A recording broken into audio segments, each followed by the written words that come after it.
ma jeceshahay ilaahay inuu ku jeclaado? ma jeceshahay ilaahay inuu raali uu kaa noqdo? ma jeceshahay ilaahay inuu macaaga uu noqdo mar walba, kuu kaalmeeyo, kuu nusreeyo, wax walba ood u baahan tahay uu ku siiyo, ku hanuuniyo, ku jeclaado, ku soo dhoweeyo, ku toosiyo? ma jeceshahay? haddaad jeceshahay 7 astaamaan kuu sheegi uu ilaahay kugu jeclaanayo, raalli kaaga noqonayo, aad ugu dhowaanaysid. waa 7 sifo inaad ku sugnaatid. sifada koobaad waa alixsaan, waa inaad fiicnaatid. hadalkaagu inuu fiicnaado, ficilkaagu inuu fiicnaado, cibaadadaadu inay fiicnaato. an tacbud allaha kaannaka taraah, inaad ilaahay u caabuddo sidii qof arkayo oo kale. inay akhlaaqdaadu fiicnaato, sidaasuu ilaahay kuu jeclaanayaa. ilaahay waxau yidhi waaxsinuu ina allaha yuxibu almuxsiniin. wanaagsanaada buu ilaahay yidhi, darajada alixsaan gaadha. ilaahay yuxibu wuxuu jecel yahay almuxsiniin, kuwa wanaagsan ayuu ilaahay jecel yahay. ilaahay waxa uu yidhi liladiina axsanuu alxusnaa waziyaada, kuwii wanaagsanaaday waxaa u sugnaaday alxusnaa, janna u sugnaatay, iyo waziyaada, iyo ziyaada u sugnaatay, janno iyo ziyaado. ziyaadadaasi waa annadaru ilaa wajhi illaah, waa wejiga ilaahay inay arkaan. ilaahaad caabudi jirta inaad aragtid, maxaa ka weyn, maxaa ka fiican? allahu akbar. sayidkeennii nebi ciise calayhi الsalaam waxa uu yidhi laysa alixsaanu an tuxsina ilaa man axsana ilayk. ixsaanku ma aha wanaaggu inaad wanaajisid qofkii ku wanaajiyey. tilka mukaafa'a, taa waxaa la yidhaahdaa wanaag oo qofkii u abaalgudday ayaa la yidhaahdaa. ixsaanku muxuu yahay? waxa uu yidhi an tuxsina ilaa man asaa'a ilayk, qofkii ku xumeeyey ood wanaajisid weeyaan. waa darajo sare. maxay ku gaadheen?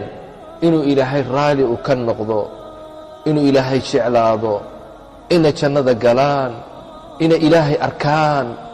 maxay ku jeclaadeen kuwaas? ilaahay waxau idhi innahum kaanuu qabla dalika muxsiniin.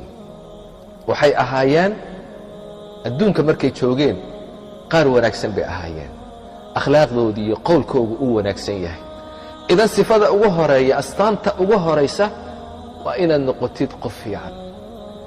calaamadda labaad, astaanta labaad uu ilaahay kugu jeclaanayo, raalli kaaga noqonayo, waxa weeye attawba, inaad ilaahay u toobad keentid.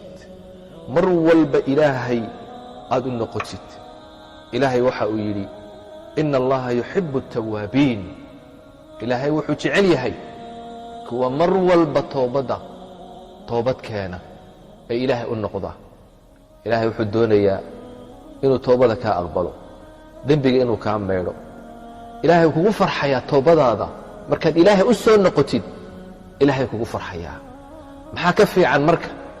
inaad ilaahay u noqotid, ilaahay u toobad keentid. ilaahay ku jeclaanayaa.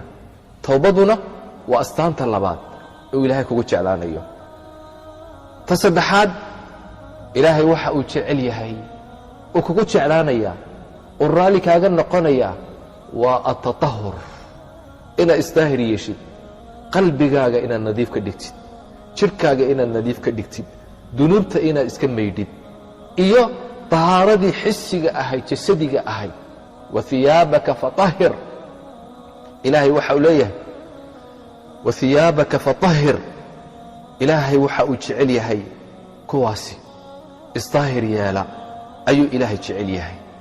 ina allaha yuxibu الtawaabiin wayuxibu اlmutatahhiriin. kuwa isnadiifta ku dadaala iimaankooga iyo qalbigooga iyo caqligooga iyo jidhkooga intaba nadiifiya, nadaafadda ku dadaala taana ilaahay uu jecel yahay ilaahay baad ugu dhowaan raalli buu kaaga noqonayaa sifada afaraad oo alla kugu jeclaanayo kugu soo dhowaynayo darajo sare uu kugu siinayo ta afaraad oo alla ka cabsi ilaahay ood ka cabsatid ilaahay waxa uu leeyahay faina allaha yuxibu almuttaqiin ilaahay wuxuu jecel yahay kuwa ka cabsada isaga cadaabkiisa ka cabsada cuquubadiisa ka cabsada naartiisa ka cabsada iska ilaaliya macaasida daacada ilaahay u orda kuwaasuu ilaahay jecel yahay shirkiga iyo xumaanta iyo dunuubta ka fogaada astaanta shanaad uu ilaahay kugu jeclaanayo sifadaasi waa asabr inaad sabir yeelatid ilaahay waxau leeyahay wallaahu yuxibu الصaabiriin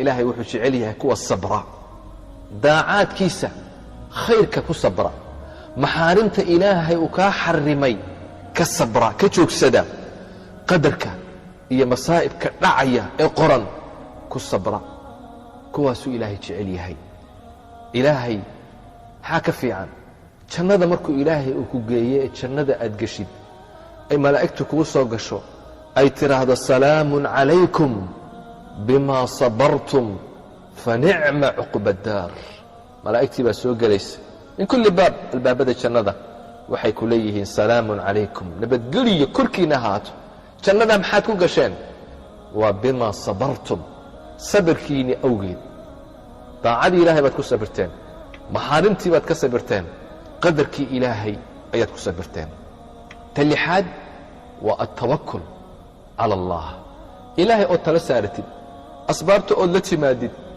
aad ilaahay arrintaada u dhiibatid ilaahay wuu kugu jeclaan ina allaha yuxibu almutawakiliin ilaahay wuxuu jecel yahay kuwa tala saarta arrintooda hagaajiya dabadeed dadaala dabeedna ilaahay tala saarta maaha asbaabta inaad ka tegtid oo tidhaahdid ilaahay ayaan tala saaranaya sababta la imo ilaahayna tala saaro acqilhaa watawakal tawakulkuna waa wuxuu ilaahay kugu jeclaanayo ilaahay muuna kugu filnayn ilaahay waxau hi alaysa allaahu bikaafin cabda ilaahay addoonkiisa muuna ku filnayn qofka ilaahay tala saarta ilaahay kugu filan yahay ta toddobaad waa cadaalad waa inaad la timaadid cadaaladda ilaahay uu jecel yahay awlaaddaada dhexdooda dadka dhexdooda naftaada xataa qof kale iyo adiga haddii aad isqabataan cadaalad yeel mar walba inaad cadaaladda aad ku dadaashid ilaahay waxau le ina allaha yuxibu almuqsitiin ilaahay wuxuu jecel yahay kuwa cadaaladda la yimaada cadaaladdan ku dadaalno toddobadaa sifo ilahay kugu jeclaanayaa raalli buu kaaga noqonayaa waa u dhowaanaysaa jannooyinka ilaahay ayaad ku gaadhaysaa ilaahay haynagu arsaaqo sifaadkaa wanaagsan wasalaamu calaykum waraxmat ullaahi wabarakaatu